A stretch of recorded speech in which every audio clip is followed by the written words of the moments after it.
আসসালামু আলাইকুম বন্ধুরা, ওয়েলকাম টু এসটিপি ব্লগস থেকে বলছি আমি তৌফিক পিয়াস। আপনারা সবাই কেমন আছেন? আজকের ভিডিওতে মাতুয়াইল এরিয়াটা দেখাবো। এটা আপনার পড়েছে নারায়ণগঞ্জের মধ্যে।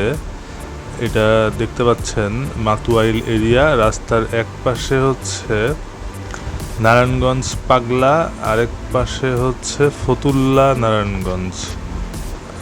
বাট সেন্ট্রাল ফতুল্লা বা সেন্ট্রাল পাগলা না, এই মাতুয়াইল থেকে ভেতরে, মাতুয়াইল মেডিকেল কলেজ থেকে ভেতরে। এই এলাকার একটা বৈশিষ্ট্য হচ্ছে আপনারা দেখতে পাচ্ছেন যে প্রচুর পানি রাস্তায়। এই যে রাস্তায় এত পানি, এই পানিগুলো আসলে এটা কিন্তু বৃষ্টির পানি জমে যে পানি, সেই পানি না।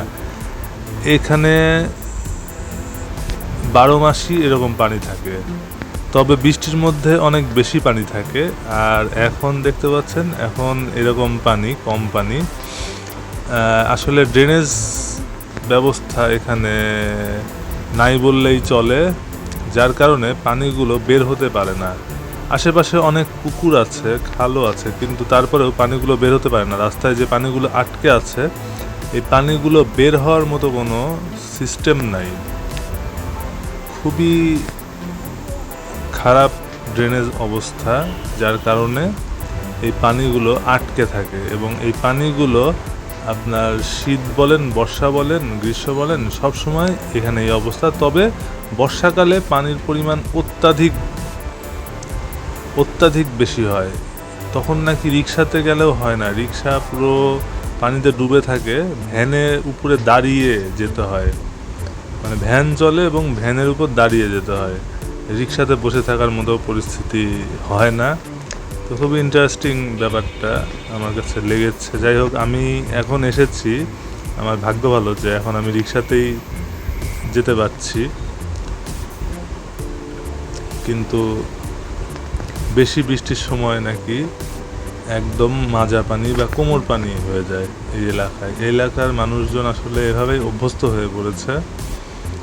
তবে এরিয়াটা আমার কাছে ভালোই লেগেছে, খোলামেলা। দেখুন, অনেক হাই রাইজ বিল্ডিং হচ্ছে, এখনও অনেক খোলামেলা আছে। রাস্তায় পানি জমে থাকলেও কিন্তু রাস্তা কিন্তু ভালো, রাস্তা ভাঙা না, রাস্তা ভালো। আমার ভয় হচ্ছিল যে গর্ত টর্ত আছে কিনা, বা এই পানির রাস্তাগুলো আসলে মেন সমস্যা যে গর্ত থাকলে পড়ে যাওয়া লাগে। রিক্সা গর্তের মধ্যে চাকা গেলে হয়তো উল্টায় যাওয়া লাগে, বাট এই রাস্তাটায় কোনো গর্ত নাই। তো এই জন্য এটা একটা পজিটিভ দিক আর কি, এটা একটা পজিটিভ দিক। এরিয়াটা খুব ভালো এবং খুবই চমৎকার। আপনারা দেখতে পাচ্ছেন আকাশটা অসাধারণ, আজকের আকাশটাও অসাধারণ লাগছে। মেঘ, আবার ব্লু স্কাই, মাঝে মধ্যে মেঘ, মানে সুন্দর একটা পরিবেশটাও সুন্দর, রৌদ্রোজ্জ্বল, খুব একটা গরম নেই। এই যে স্কুলের স্টুডেন্টগুলো দেখছেন আমাদেরকে সামনে দিয়ে যাচ্ছে, সামনে একটা স্কুল আছে। তো স্কুলের ছেলেপেলেরা, স্কুল ছুটি এখন এই মুহূর্তে, এই জন্য স্কুলের ছেলেপেলেরা যাচ্ছে। আর আমি যাচ্ছি একটা বেল্ট ফ্যাক্টরিতে। বেল্ট ফ্যাক্টরি বলতে আপনার কাপড়ের বেল্ট, কাপড় তো না, সুতাতে যে বেল্টগুলো হয়, যেগুলো আর কি গার্মেন্টস আইটেমে লাগানো থাকে। অনেক ক্ষেত্রে লেডিস আইটেমগুলোতেও, লেডিস প্যান্টে বা শর্টসে বেল্টগুলো লাগানো থাকে। তো সেই বেল্ট বানায় এর ভেতরে, ওইখানে আমি যাচ্ছি ফ্যাক্টরিতে। আপনাদেরকে বেল্ট ফ্যাক্টরিটাও দেখাবো, অনেক ভেতরে। এটা হচ্ছে মাতুইল বাস স্ট্যান্ড থেকে বাম, মানে মাতুইল মেডিকেল কলেজ, সেই মেডিকেল কলেজের যে রাস্তাটা গেছে গলিতে, ওই রাস্তা দিয়ে গলির মধ্যে ঢুকলে একদম ভেতরের দিকে। যাই হোক, এখন দেখতে পাচ্ছেন রাস্তাটা শুকনা রাস্তা, অনেক সুন্দর রাস্তা, কিন্তু এই শুকনো রাস্তা বেশি দূর নাই, আবার সামনে আবার আমরা পানি পাবো। আকাশটা অসাধারণ লাগছে, খুবই চমৎকার।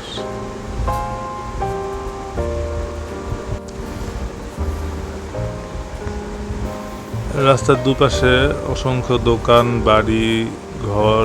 এলাকাটা অনেক উন্নত, সব কিছুই আছে, দোকানপাট, বাজার, যা যা থাকা দরকার সব কিছুই আছে। আবার পুকুরও আছে, এখানে মাছ চাষও হয়।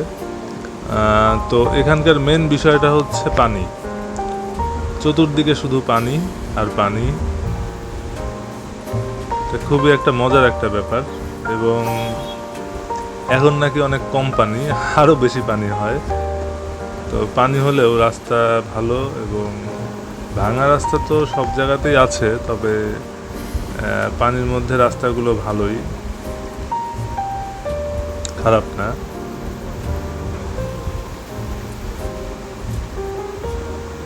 তো এখানে ব্যাটারি রিক্সা, মানে অটো রিক্সাতে আমি যাচ্ছি, চমৎকার একটা অনুভূতি। এই যে দেখতে পাচ্ছেন, এগুলো হচ্ছে পুকুর, এখানে এগুলোতে মাছ চাষ হয়। একদম মফস্বল এলাকার মতো একটা ফ্লেভার, মনে হচ্ছে ঢাকার পাশেই কিন্তু মফস্বল।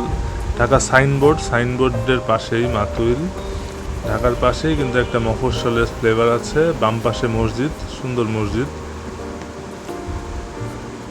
তো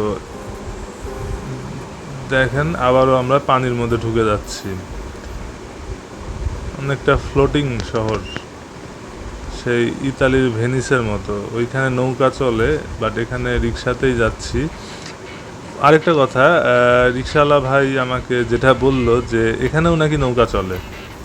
ওই যে বললাম, যখন কোমর পানি থাকে, যখন ভ্যানে উঠতে হয়, রিক্সায় উঠলে আসলে হয় না, ভিজে যায়, ভ্যানে উঠতে হয়। ওই সময়টা নাকি এইখানে নৌকাও চলে, এবং ওই ভ্যানে উঠে যেতে হয়। তখন নাকি ভাড়াও অনেক বেশি হয়ে যায়। যেমন আমি যাচ্ছি যেখানে, এখানে মেন রাস্তা থেকে ভাড়া পড়েছে 20 টাকা করে, দুজনের 40 টাকা।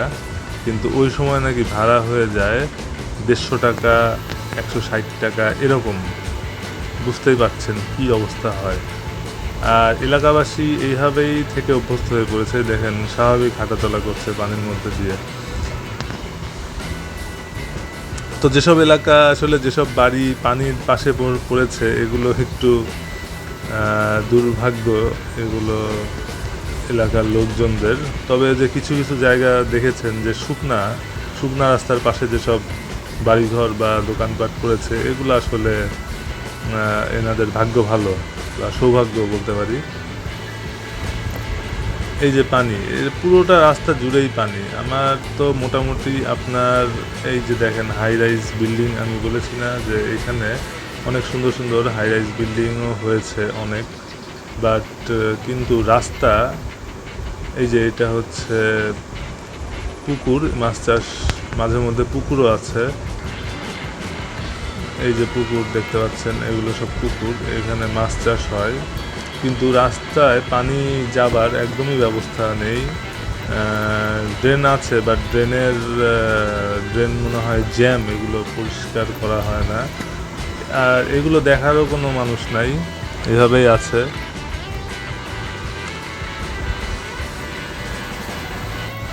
তো এই অসাধারণ একটা জার্নির আসলে আমার সুযোগ হয়েছে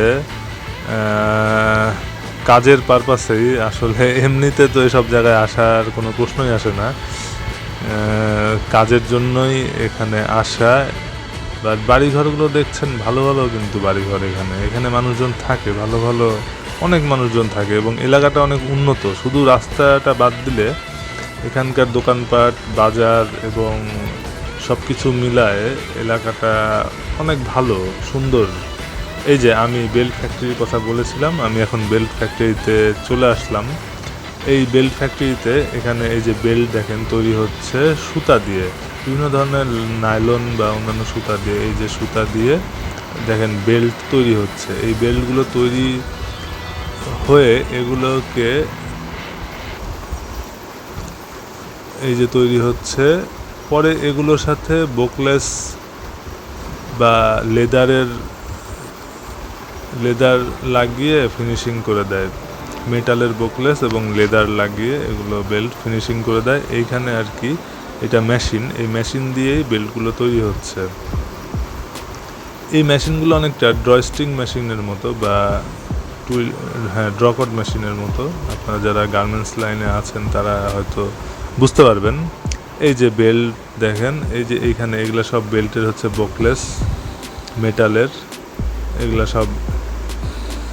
এগুলো সব লাগানো হবে ওইগুলোর সাথে। এই যে এইখানে এটা লাগানো হয়, এই জায়গাটা দেখছেন, ওই যে কেচি দিয়ে কেটে মাপটা সমান করে নিচ্ছে এবং এই যে বোকলেসগুলো দেখতে পাচ্ছেন এবং লেদারগুলো দিয়ে এগুলো ফিনিশিং করা হচ্ছে এখানে। যাই হোক, এই যে মাতুইল বাস স্ট্যান্ড, আমার কাজ শেষ। এই মাতুয়াইল এখান থেকে আমি এখন ক্ষুধা লাগছে, লাঞ্চ করব। এই যে লালবাগ বিরিয়ানি হাউস থেকে লাঞ্চ করে আমি চলে যাব ঢাকার দিকে, বাসার দিকে। তো ধন্যবাদ ভিডিওটি দেখার জন্য। আল্লাহ হাফেজ, ভালো থাকবেন।